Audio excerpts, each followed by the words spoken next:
अस्सलाम वालेकुम। अस्सलाम। क्या नाम है आपका? सबा। सबा, क्या शॉपिंग चल रही है? अच्छा ये बताएं, इस्लामाबाद का मौसम तो वैसे ही बहुत अच्छा है, ज़रा सी गर्मी होती है तो बारिश आता है।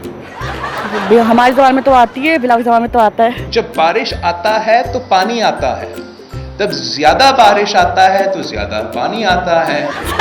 बिलावल ने आता बनाया। वैसे ये बताएं, बारिश आता है तो फिर पानी भी आता है? जी आती है।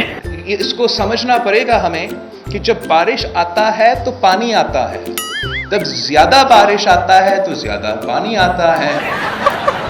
अच्छा ये बताओ कि अच्छा उसने ये भी बताया कि इस्लामाबाद का एंगल जो डायरेक्शन है वो कैसे है, वो पता है आपको? बहुत मस्त है। इस्लामाबाद ऐसा है, कराची ऐसा है। बहुत मस्त है। बिलावल का उसका जवाब? बिलावल। पानी का बहुत सा आपको पानी नजर आएगा जब बारिश होता है। Thank you.